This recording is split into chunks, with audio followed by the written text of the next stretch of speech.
Varicose veins కి సరైన చికిత్స కోసం సంప్రదించండి ఎవిస్ హాస్పిటల్. రమగారు, లోదుస్తులు నైట్లు వేసుకోకూడదు, ఎక్కువసేపు వేసుకొని ఉండకూడదు అలాంటివి మనం వింటూ ఉన్నాం ప్రజెంట్. అయితే పిల్లలకి నైట్ పడుకునేటప్పుడు కొంచెం లూజ్గానే వేసి పడుకోబెడతాం. వాళ్ళకి ఇన్నర్స్ అవి కొంచెం వేయకుండానే ఉంటాం. కొంచెం ఒక 10 ఇయర్స్ లోపు, 10-11 ఇయర్స్ లోపు అయితే ఆడపిల్లలకైనా మగపిల్లలకైతే లోదుస్తులు అంటే కొంచెం తక్కువే ఉంటాయేమో. ఆడపిల్లలు అనేసరికి పైన బనియన్ వేస్తాం, కింద డ్రాయర్, డ్రైయర్ అలాంటివి వేస్తాం డే టైము. నైట్లు అయితే తీసేస్తాం కదా. అసలు నిజంగా తీసేసేయాలా? బ్లడ్ సర్క్యులేషన్కి అది నిజంగా ఇబ్బంది అవుతుందా? ఇది ఒకటి నా ప్రశ్న. ఇదివరకు ఏం చేసేవారు? అసలు లోదుస్తుల కాన్సెప్ట్ ఇదివరకు ఉందా రమ్మగారు? తక్కువే. ఇన్నర్స్ అనే ఫీల్ తక్కువే. లోదుస్తుల కాన్సెప్ట్ చాలా తక్కువ. అసలు సంసారపక్షంగా అవి వేసుకోకూడదు లాంటి భావాలు కూడా ఉండేవి. కొన్ని కథల్లో కనపడతాయి మనకి. కొన్ని స్టోరీస్లో, పాత కథల్లో ఈ లోదుస్తులు వాడడం మీద ఒక రకమైన, అంటే ఏదో ఒక తెగకి చెందిన వాళ్ళే వాడాలి కానీ సంసారంలో చేసుకునే వాళ్ళు, మామూలు కుటుంబాలలో ఉండేవాళ్ళు ఇట్లాంటివి వాడకూడదు లాంటి భావాలు కూడా ఉండేవి పాతకాలంలో. అవన్నీ చెప్పలేకపోతాను జయ. క్రమంగా మనకి రోజులు మారిపోయినాయి.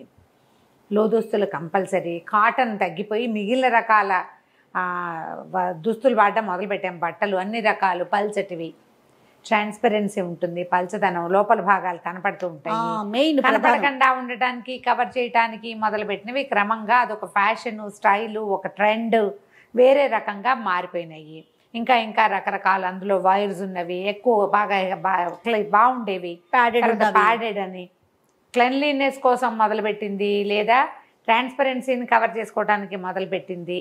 క్రమంగా అత్యంత అవసరమైన విషయంగా మారిపోయింది. ఓకే, మనం పిల్లలకైతే ఏమంటామంటే లోపల ఇన్నర్స్ కనుక వేసుకోకపోతే షేపులు బాగా రావు, షేపులు బాగుండవు, నడుస్తుంటే కొంచెం చూడటానికి బాగోదు, బాడీ కదులుతూ ఉంటుంది అదే అనేది మనం పిల్లలకి చెప్తూ ఉంటాం. పెద్దవాళ్ళం కూడా అది సహజమైపోయింది కదా రమ్మగారు. ఇప్పుడు ఈ బట్టలు అనేది మనకి మస్ట్ అయిపోయింది. అయితే క్రమంగా మనకి ఈ మధ్య బ్రెస్ట్ క్యాన్సర్ మీద అవగాహన సదస్సులు అవి నిర్వహించిన రోజుల్లో, ఇవాళ కొత్తగా కాదుగా, కొంతకాలంగా చేస్తున్నాం మనం. అవునవును కదా. తల్లిపాల వారోత్సవాల్లాగానే బ్రెస్ట్ క్యాన్సర్ మీద అవగాహనకి, పూర్వకాలంలో బ్రెస్ట్ క్యాన్సర్లు చాలా తక్కువ చేయ, బాగా తక్కువ. అయితే నేను పుట్టక ముందే మా ఫ్యామిలీస్లో ఉంది. నాకంటే కనీసం ఒక 4 ఏళ్ల ముందు, 3-4 సంవత్సరాల క్రితం మా పెద్దమ్మ ఒక ఆవిడకి బ్రెస్ట్ క్యాన్సర్ వచ్చింది. పాప ఆవిడ గతించింది కూడా. చాలా ఇబ్బంది అయింది. వీళ్ళు అది ఇదని ఫలానా అని కూడా తెలుసుకోవాలి. పిల్లవాడి తల తగిలింది పాలు తాగేటప్పుడు, అదేదో గడ్డగా అయ్యిందని భావించారు. క్రమంగా అది విపరీతమైపోయింది. వాళ్ళు 2 సిస్టర్స్, మా పెద్దమ్మలు. చిన్న ఆవిడ గతించారు. చాలా హెల్దీ, చాలా బాగుండేవారు. పెద్ద జుట్టు, చాలా బాగుండేవారు, చక్కగా ఉండేవారు మనిషి. 5-6 పిల్లల తర్వాత మామూలుగా ఏమనుకుంటామంటే, మనం పాలిచ్చిన తల్లులకి క్యాన్సర్ ముప్పు తక్కువగా ఉంటుందన్న ఒక ఐడియా కూడా ఉంటుంది. తల్లి పాలిచ్చిన తల్లులకి క్యాన్సర్ ముప్పు తక్కువగా ఉంటుందని ఇదివరకటి వినేవాళ్ళం. అవును అవును చెప్పేవాళ్ళు. అందుకని పిల్లలకి పాలు ఇవ్వడం మస్ట్. 1-2 ఏళ్ళు పాలిచ్చిన తర్వాత ఇంకొక సంతానం కలిగితే మళ్ళీ చివరి దాకా, ఆఖరి పిల్లలు 3-4 ఏళ్ల దాకా ఫీడింగ్లో ఉండేవాళ్ళు. అదొక పందా ఉండేది. వాళ్ళకి ఇది రాదని ఒక భావన ఉండేది. కానీ మా పెద్దమ్మ విషయంలో ఆవిడకి 6 సంతానం తర్వాత కనపడింది. 6వ అబ్బాయి అప్పుడు. ఆవిడ పోయాక మా ఇంకో పెద్దమ్మ, ఆవిడ మాత్రం ఆ రోజుల్లో రేడియేషన్ కరెంటు పెట్టడం అనేవాళ్ళు చేయదు. దాని పేరు అదే. చాలా ఏళ్ళ దాకా మేము తర్వాత తెలుసుకున్నాం అది రేడియేషన్ ఇచ్చి ఉంటారు అని. కరెంటు పెట్టించుకున్నారు ఆవిడ, ట్రీట్ చేయించారు ఆవిడకి. ఆవిడ చాలా సంవత్సరాలు, మా ఇంకో పెద్దమ్మ, రావంజ పెద్దమ్మ అంటే, ఆవిడ చాలా సంవత్సరాలు చక్కగా హెల్దీగా జీవించారు. ఆవిడకి ఏం ప్రాబ్లం రాలేదు. ఈ 2 కేసులు తప్ప ఇంకా అసలు మేము ఎవరిని వినలేదు. ఇటీవల కాలంలో మన సర్కిల్స్లో, క్లోజ్ విసినిటీ, మన పక్కిళ్లలో ఒక సహజమైన విషయంగా బ్రెస్ట్ క్యాన్సర్ కనపడుతోంది. దీనికి కారణము మాకు తెలిసిన ఒక డాక్టర్ మేడం ఎప్పుడో కబుర్లు చెప్పుకున్నప్పుడు ఆవిడ ఏం చెప్పారంటే, అసలు పిల్లలే లేరు ఇప్పుడు, ఫీడింగు లేదు. తర్వాత విపరీతంగా మనం టైట్గా ఉండే బట్టలు వేసుకోవటం, మన బ్లౌజులు, ఆడవాళ్ళ దుస్తులు కారణం అవుతున్నాయి ఒకటి. తర్వాత ఇంకా మనకి కార్సినోజెనిక్ ఐటమ్స్ మనకి చాలా ఉన్నాయి. అన్నీ ప్రతి వస్తువు క్యాన్సర్ కారకంగానే ఉంటుంది. చెప్పలేకపోతున్నాం మనం. అవును అవును ఫలానా ఇదే కారణము అని వాళ్ళు కూడా చెప్పలేరు. ఇవి కారణాలుగా ఉన్నాయి అని మనం చాలా రకాల సదస్సుల్లో, పేపర్స్లో న్యూస్ల్లో చూస్తూ ఉంటాం. డాక్టర్స్ ఏదైనా ఒక సందర్భంలో ఒక డాక్టర్ మేడం ఎవరైనా మాట్లాడినప్పుడు మనం వింటుంటే ఇవి క్యాన్సర్ కారణం కావచ్చు అని. ఆ కావచ్చులో ఇన్నర్స్ కూడా ఉన్నాయి. ఆ క్లారిటీ ఉంది ఖచ్చితంగా. ఈ ఇన్నర్స్ని తాత్కాలికంగా మనం బయటికి వెళ్ళేటప్పుడు మాత్రం వాడి ఇంట్లో ఉన్నప్పుడు వేసుకోకుండా ఉండడం చాలా మంచిది. మనకి భారతీయ చర్మానికి, భారతీయుల శరీర తత్వానికి గాలి కావాలి. గాలాడుతూ ఉండాలి మన బట్టలు. మనం చీర అందుకు కట్టుకుంటాం, వదులుగా ఉంటుంది చీర. గమనించండి, ఇప్పుడు మనం చూస్తున్నాం 9 స్టెప్పులు పెట్టి ఇట్లా టైట్గా కట్టుకుంటారు. అసలు ఆ చీరలో పిల్లలు రోబోల్లాగా కదులుతారు. నేను కదిలేటప్పుడు ఎప్పుడైనా నీకు అట్లా కనిపించిందా? ఫ్రీగా కదిలేలాగా కట్టుకోవాలి. టైట్గా బ్లౌజు ఇలా జబ్బల దగ్గర ఇలా పట్టుకుని ఉండిపోయేలాగా టపటపలాడుతూ బ్లౌజులు. తర్వాత ఏమో చీరని బిగువుగా కట్టేసుకోవటము మన సిస్టమ్ కాదు. మనకి ఏదైనా ఒక పని మనం చేస్తున్నాము, పురాతన కాలం నుంచి చేస్తున్నాము అంటే మీరు దయచేసి గమనించండి. పాత వాటిని నేను సమర్థించడము, కొత్త వాటిని తెగనాడటము నా ఉద్దేశం కాదు. క్లియర్గా చెప్తున్నాను ఈ మాట. పాత పద్ధతులన్నీ కూడా మనకి శరీరానికి సౌఖ్యము, ఆరోగ్యాన్ని చేకూర్చే వ్యవహారాలుగానే ఉన్నాయి. మగవాళ్ళు ఎప్పుడు ధవతలు, లుంగీలు, పంచలే ధరించేవాళ్ళు. మన పెద్దవాళ్ళు మన వాతావరణ పరిస్థితులకి, మన ఆరోగ్యానికి, మన శరీర ధర్మానికి తగిన విధంగానే అన్ని రూపొందించారు. అంతే కదా రమ్మగారు? కదా, అవును కదా. ఇప్పుడు అందులో మగవారికి ఏంటి, వాళ్ళకి శరీరం వేడెక్కిపోకూడదు. అందుకని ప్యాంట్లు మనవి కాదు, లుంగీలు పంచలు కట్టుకునేవారు. గాలి తగులుతూ ఉండాలి, చల్లగా ఉండాలి బాడీ.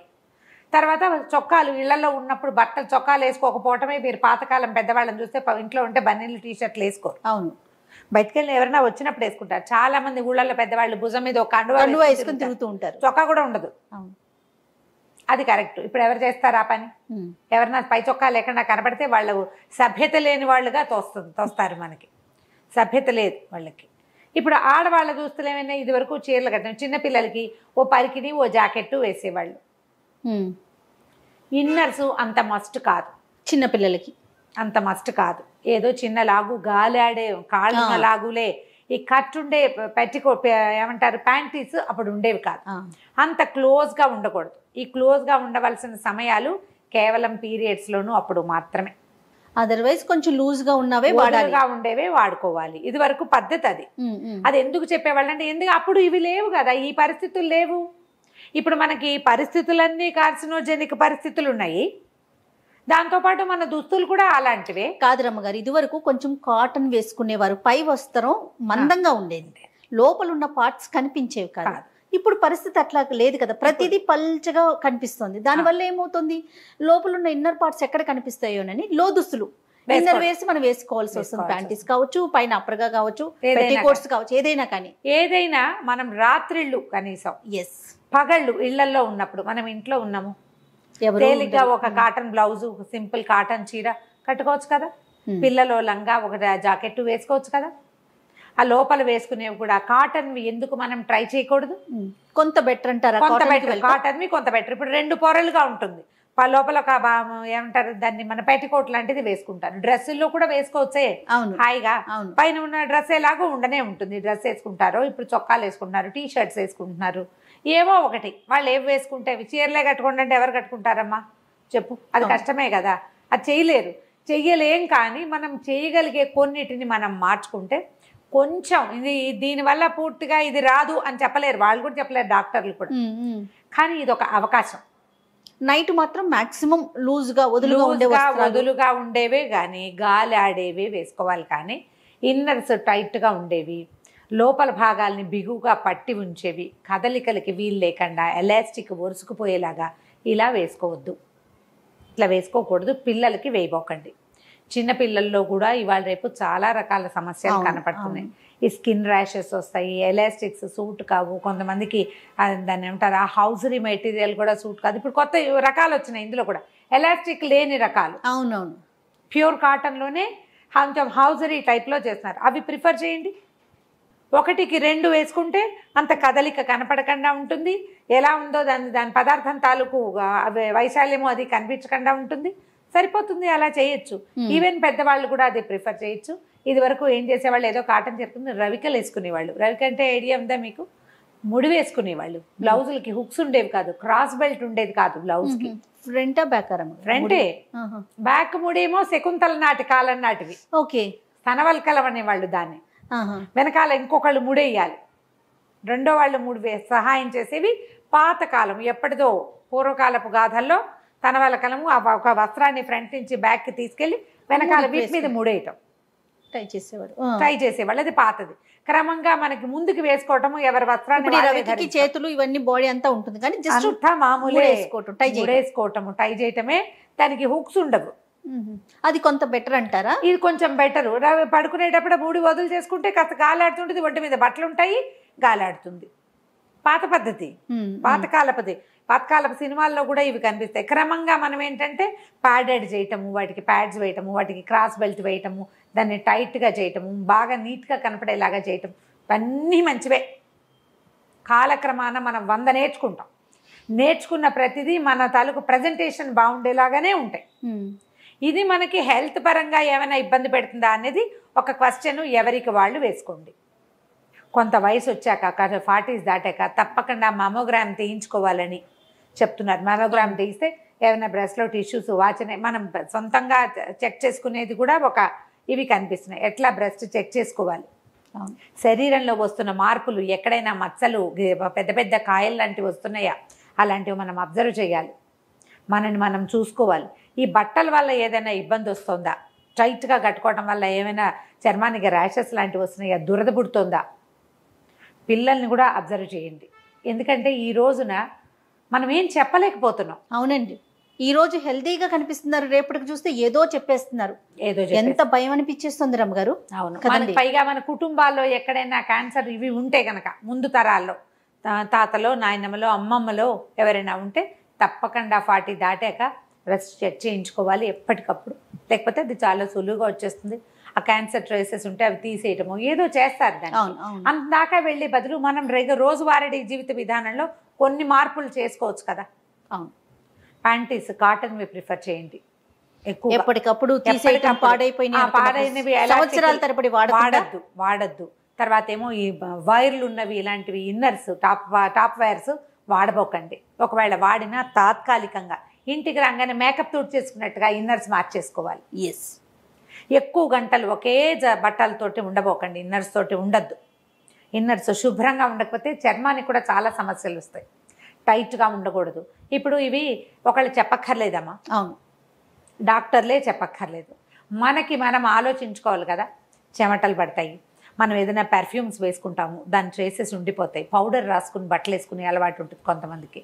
అవి కూడా కంటిన్యూస్గా ఉండకూడదు. 2 పూట్ల స్నానం చేయటం, చర్మంలో ఏవైనా విపరీతమైన మార్పులు కనపడుతున్నాయేమో చూసుకోవటం, ఎప్పటికప్పుడు జాగ్రత్త. మన శరీరాన్ని మనమే గమనిస్తూ ఉండాలని మొన్న మధ్య ఒక డాక్టర్ గారు చెప్తూ ఉన్నారు. గమనించాలి. ఎవరొచ్చి చూస్తారు, ఏదో వచ్చినప్పుడు కాదు, ప్రతిరోజు మనం అబ్జర్వ్ చేసుకుంటూ ఉండాలి. ఈ బట్టల వల్ల ఏమోనని ఆలోచించండి. ఇన్నర్స్ మాత్రం జాగ్రత్తగా సెలెక్ట్ చేసుకోండి. అక్కడి నుంచి ఆడ్ షేప్స్, మన శరీరం ఎలా ఉందో అలా కాకుండా వేరే రకం షేపుల్లోకి వెళ్ళకూడదు. సైజులు కరెక్ట్గా తీసుకోవాలి. చిన్న సైజు తీసుకుని ఇరికించి వేసుకోకూడదు. అవన్నీ కూడా మీకు బ్రెస్ట్ ఇష్యూని ఇబ్బంది పెట్టచ్చు. అవునవును, అలా చేయకూడదు. కొంచెం జాగ్రత్తగా మంచి చక్కటి కంపెనీని చూసుకోవాలి. ₹1 ఎక్కువైనా మీరు ఎక్కువ పెట్టినా సరే, ఎక్కువ పెట్టామని పగలు రాత్రి వేసుకోకూడదు. ఇంటికి వచ్చి ఇక మనం బయటికి వెళ్ళము అని అనుకుంటే బట్టల్ని ఫ్రీగా చేసేసుకోండి. దానివల్ల మీ శరీరం చర్మానికి గాలి తగులుతుంది. ఏవైనా కొత్త రకపు ఇబ్బందులు రాకుండా ఉంటాయమ్మా. ఇది ఒక సెన్సిటివ్ టాపిక్ కాబట్టి ఇన్ని రోజులు మాట్లాడకుండా. అవును రమ్మ. కానీ ఇంకా ఇప్పుడు ఈ రోజుల్లో ఇక అసలు ఈ టాపిక్ డిస్కస్ చేసే ముందు కూడా నేను మీకు ఆఫ్ స్క్రీన్ ఒకసారి అడిగాను రమ్మగారు, ఇది మాట్లాడదామా? ఎందుకంటే చాలా మందిని చూస్తున్నాం, నైట్లు ఉంచకపోవటం, టైట్గా వేసేసుకోవటం, ఇవన్నీ ఎంతవరకు కరెక్ట్ అనేది. కానీ ఆన్ స్క్రీన్ మాట్లాడచ్చా మాట్లాడుకోకూడదు అనుకున్నప్పుడు మనం అన్ని విషయాలు చాలా చక్కగా మాట్లాడుకుంటున్నప్పుడు చాలా మంచి విషయం కదా ఇది. ఇప్పుడు టైట్గా బట్టలు వేసుకోవాలి మీ తత్వం. బయటకు వెళ్ళేటప్పుడు అట్లా బాగా చక్కగా అంటుకుపోయి ఉండాలి మీ ఉద్దేశం. అది ఇంటికి వచ్చినప్పుడు ఫ్రీ చేయండి. ఎందుకంటే మీ శరీరమే మీ మేట్, అదే మీతో ఉంటుంది. ఎవ్వరు ఉండరు. మీ డ్రెస్ బాగుందని చెప్పిన వాళ్ళు 1/2 నిమిషం కూడా ఉండరు. మీ శరీరం దానిపై మొయ్యాలి ఆ కష్టాన్ని. అంత కష్టపెట్టబోకండి శరీరాన్ని. కొంచెం కాస్త గాలి ఆడేలాంటి బట్టలు వేసుకోండి. ఇన్నర్స్ తోటి జాగ్రత్త. రైట్. థ్యాంక్ యూ రమ్మ గారు. నమస్తే. నమస్తే.